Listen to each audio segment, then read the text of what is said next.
Salut mes chers amis, vous êtes les bienvenus à cette méditation spirituelle. On est des êtres spirituels et les méditations spirituelles sont nécessaires pour avoir un élan spirituel qui nous donne plus de confiance pour réévaluer notre existence, notre vie et avoir le courage de reprogrammer notre spirituelle existence spirituelle. Cette fois, on va méditer un verset coranique, c'est le verset numéro 35 de Sourate Fussilat. Je vais commencer par le répéter parce que la répétition est très nécessaire pour ancrer l'idée que le verset exprime. Et puis on va méditer sur le verset et puis le répéter une autre fois. D'accord? Alors on prend un souffle profond s'il vous plaît.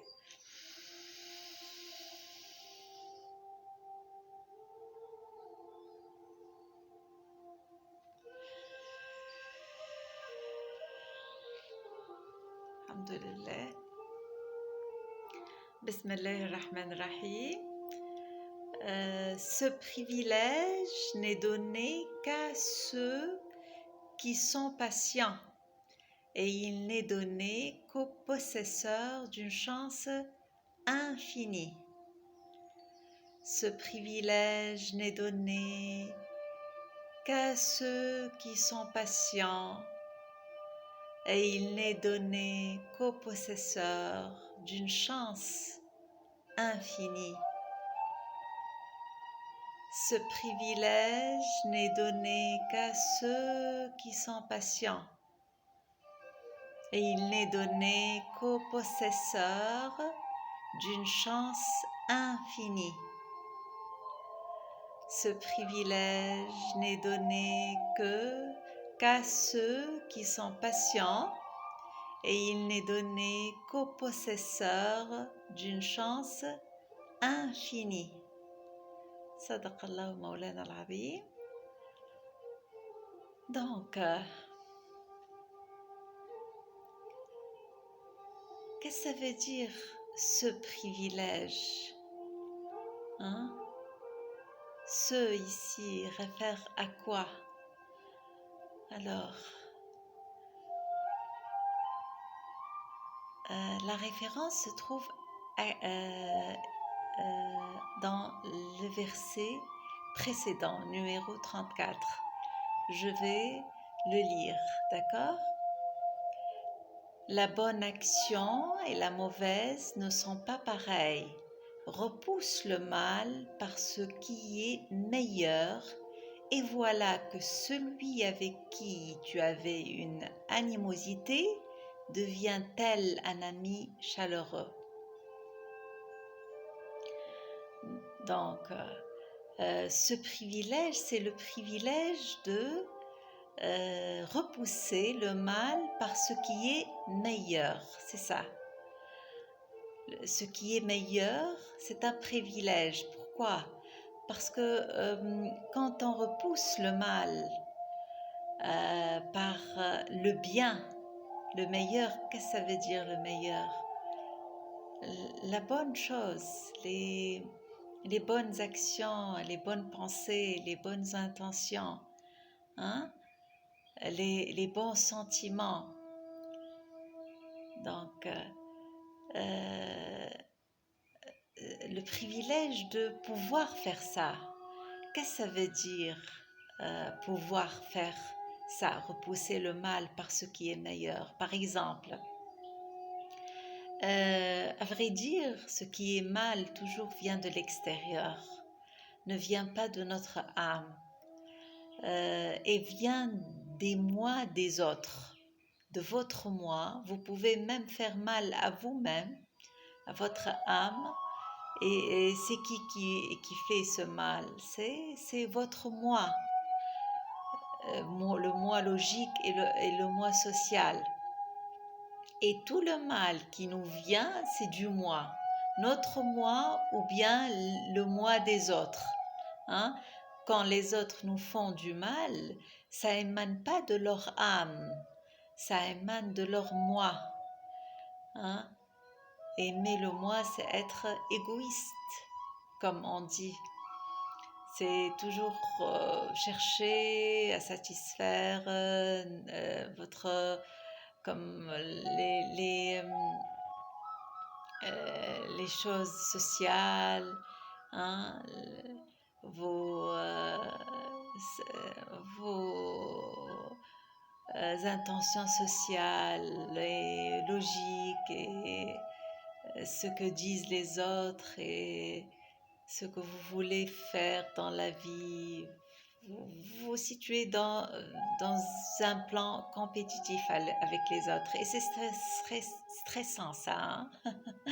Pardon. C'est stressant.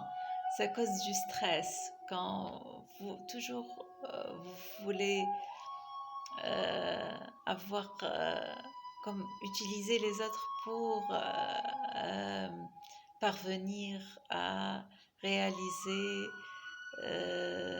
les choses qui servent votre moi, hein? Vous servent vous en tant que personne, non pas votre âme, hein? Votre âme est universelle, elle est commune. On a une âme commune, tout le monde, hein?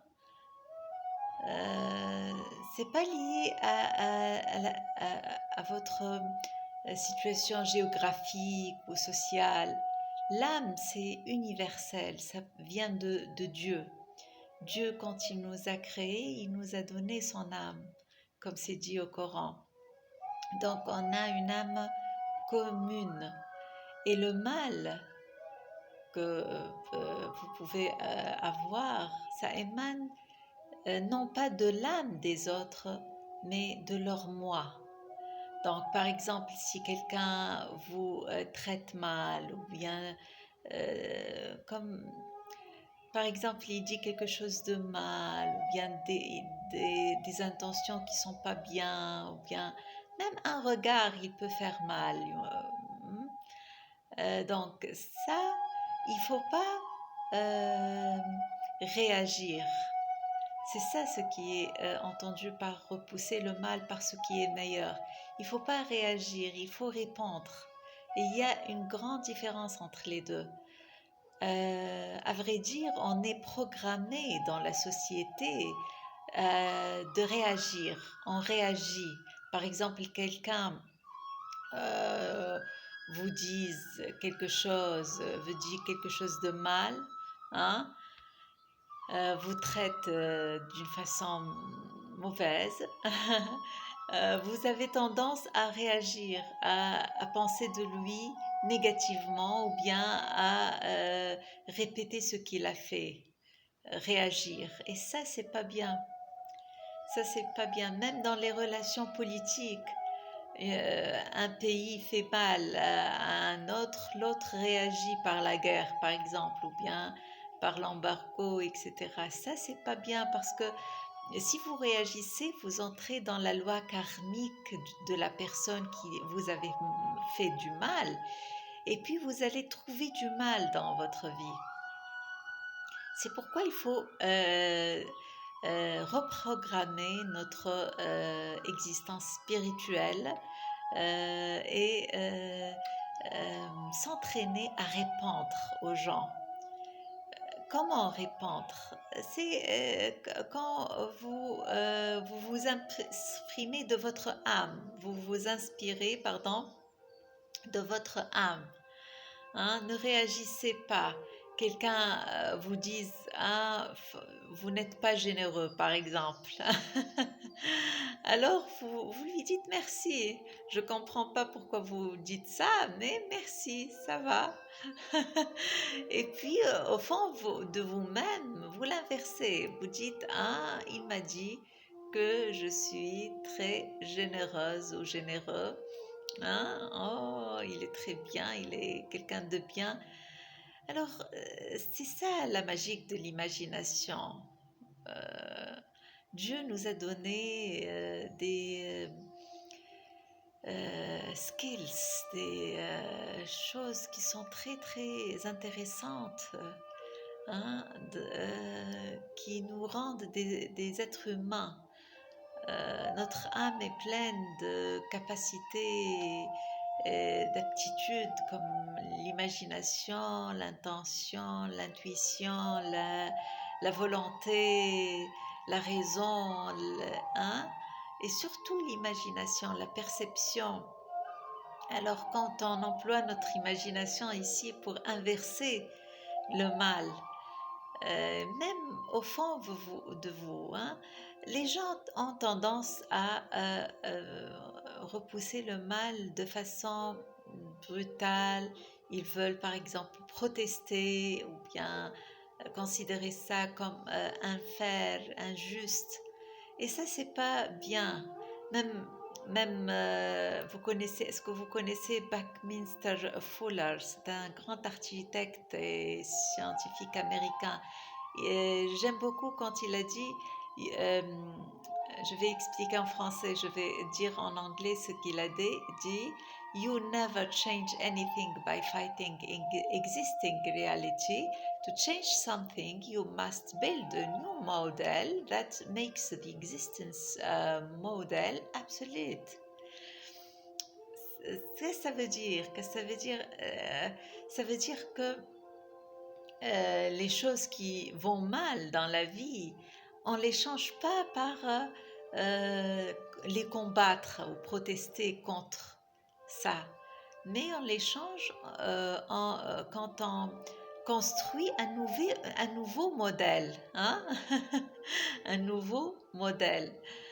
Alors, c'est ça ici, ce qui est entendu par le meilleur, le privilège d'avoir la force intellectuelle et spirituelle de inverser le mal, hein, inverser et puis de construire un nouveau modèle positif dans votre imaginaire, hein. Même vous pouvez modifier votre mémoire en faisant ça. Et si vous acquérez ce privilège de inverser le mal en bien, alors ça, vous aurez une très bonne récompense chez Dieu. Pourquoi? Parce qu'il va vous donner dans votre vie, dans vos résultats, ce bien-là. Par exemple, vous avez dit, ah, il m'a dit, je suis généreux ou généreuse, hein? Alors, dans votre vie, vous allez trouver les gens qui vont être généreux et aimables avec vous parce que vous vous êtes protégé par l'amour de soi et l'amour des autres. Vous allez trouver le vrai amour dans votre vie. Et c'est ça ce qui est entendu par notre verset qui dit ce privilège n'est donné qu'à ceux qui sont patients. Qu'est-ce que ça veut dire être patient ici? Ça veut dire comment être patient? Des fois, on a beaucoup de choses négatives dans la vie, hein? Et on ne sait pas euh, comment supporter tout ça et puis comment répondre et ne pas réagir. Alors là, être patient, c'est avoir de la confiance, avoir de la croyance en ce qui est créé. Tout ce qui est, vous voulez, tout ce que vous voulez est déjà créé. Nos vies, ils sont déjà créés. Et beaucoup de monde ont du mal à comprendre ça. dans l'âme de Dieu, tout est créé. Et en pensant à ce que, positivement à ce que vous voulez, et répétant cet imaginaire positif, euh, vous allez inviter ce qui est déjà créé à votre vie. C'est ça. Ce qu'on peut faire, et c'est très facile, sans s'opposer au monde extérieur ou faire un grand effort. Hein? Seulement penser positivement, avoir de good expectations, hein? De bonnes attentes. Et c'est comme ça que vous pouvez être patient, ne pas se hâter dans la vie, dans le monde extérieur pour avoir ça ou ça, ou par exemple, se revenger, hein? Avoir de la vengeance contre quelqu'un. Et ça, c'est très mauvais parce que ça va vous entrer dans la loi karmique de cette personne. Hein? Alors, si vous êtes patient, si vous vraiment croyez que tout est créé, alors vous pouvez être patient parce que c'est créé, vos désirs sont créés. Hein? La générosité, par exemple, l'amour est déjà créé. Et il n'est donné qu'aux possesseurs d'une chance infinie. Alors, comme ça, vous allez avoir de la chance. Dieu est juste. Hein? On a tous de la chance infinie, mais la différence entre une personne et une autre, c'est la différence entre une personne qui sait comment inviter ce qui est déjà créé dans l'âme de Dieu et une autre qui ne le sait pas, qui ne le fait pas, qui réagit au monde extérieur. Alors, le premier a une chance infinie, une récompense extraordinaire dans sa vie. Il va obtenir tous ses désirs facilement. Il va être en harmonie avec la loi de Dieu, hein, la loi de la pensée ici et la loi de la récompense. Et l'autre, non. Alors, pour avoir cette chance, avoir de la paix spirituelle dans nos vies, il faut s'exercer, il faut se développer personnellement. C'est ça, notre chaîne est dédiée au développement personnel et commercial basé sur les valeurs religieuses. Parce qu'on croit que c'est le meilleur moyen de développer ou d'avoir cette aptitude, cette capacité de s'harmoniser, hein, de nous harmoniser avec les lois de Dieu dans l'univers et optimiser nos vies, la qualité de nos vies. Alors, je répète une autre fois ce verset magique. Je l'aime beaucoup. On prend un souffle profond, s'il vous plaît.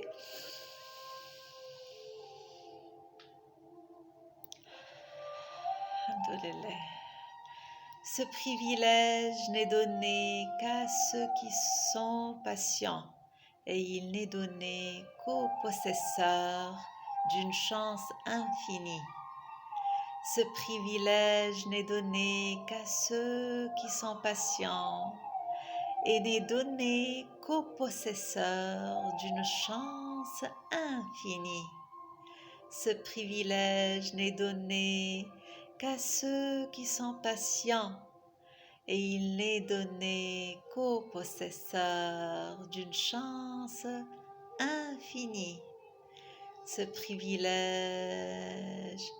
privilège n'est donné qu'à ceux qui sont patients et il n'est donné qu'aux possesseurs